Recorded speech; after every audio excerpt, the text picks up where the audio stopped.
Baseball is back. With spring training starting up and the first games beginning today as I'm recording this, we're back. As we get closer to the action of the regular season, the attention turns to the many storylines that spring training brings. Rookies competing for a spot in the opening day roster, new faces in new places, superstars looking to return from injury, and many more. With that being said, here are 5 storylines I'm excited to watch in spring training, in no particular order. Storyline number 1, Shohei Ohtani.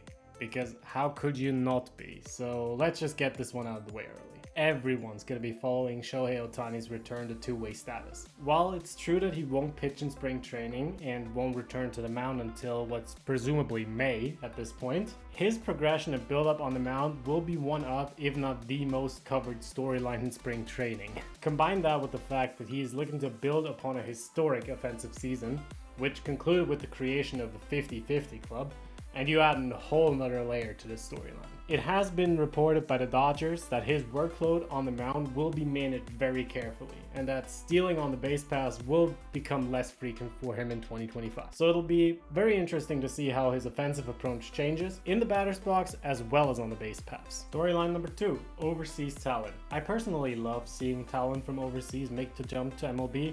And this season, there's a stacked class of talent in their first spring training. This class is, of course, led by the phenom that is Roki Sasaki, whom, along with Shohei, I have talked about in detail in my previous videos, so feel free to check that out if you're interested. However, this class also includes players like 35-year-old starting pitcher Tomoyuki Sugano, who pitched to a 1.67 ERA in the 2024 NPB season, and signed a one-year deal with the Baltimore Orioles. While he is not a flamethrower like Sasaki by any means, he will be looking to bring his finesse and command to MLB and slot into a mostly young Orioles rotation. Joining his fellow countrymen in MLB is Shinosuke Ogasawara, who signed a 2-year deal with the Washington Nationals, becoming the first free agent signed directly from Asia in Nationals franchise history, and will become the team's first Japanese-born player. Last season in NPB, he pitched to a respectable 3.12 ERA for the Chunichi Dragons, improving his walk rate, but also lowering his strikeout rate in the process. The last Japanese player to sign this offseason was Koyo Aoyagi, who won the Central League ERA title in NPB as recently as 2022, but has struggled to consistently hold down a rotation spot since.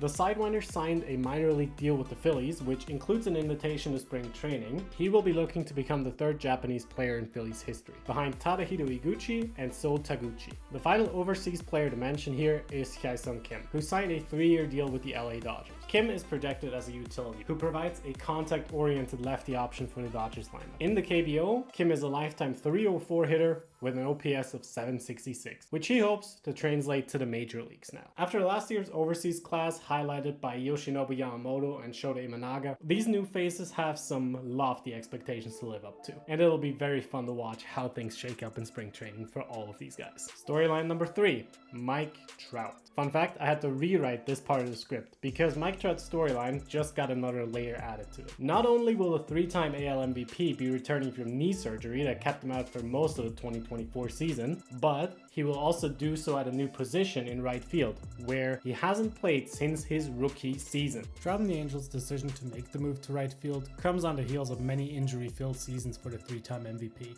And the hope is that moving to a less demanding position on the field will help Trout stay on the field more consistently going forward. It'll be intriguing to watch how well Trout can adjust to his new old position, and just how well this move might help keep him on the field consistently throughout a full season with the Angels. Storyline number 4, Jacob deGrom.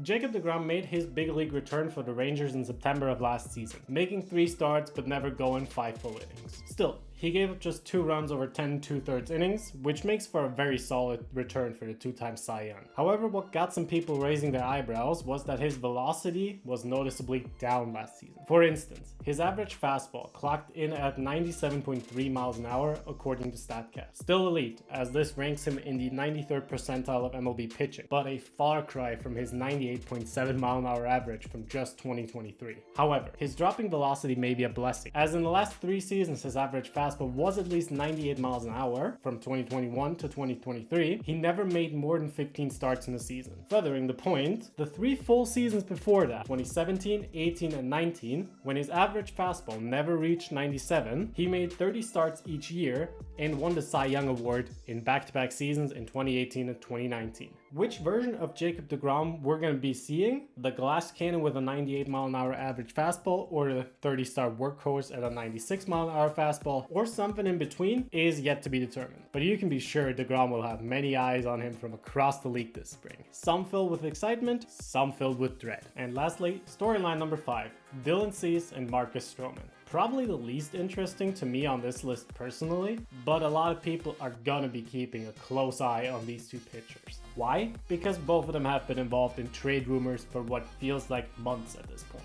With Marcus Stroman, who will turn 34 years old this season, it's been well established that the Yankees are looking to move on from him. Pair that with the fact that Stroman is reportedly angry about a potential move to the bullpen, trading him would make sense for both parties. As for Dylan Cease, he is entering his last year of arbitration and will be a free agent after 2025. With the Padres in a bit of a weird spot, they'll have to make the choice whether or not to commit to trading Cease and getting some prospects, or to keep going pedal to the metal with their star-studded roster in hopes of getting a deep playoff run out of it. If Cease isn't moved during spring training, depending on where the Padres are by the All-Star break, the 29-year-old could be a very sought-after trade deadline piece.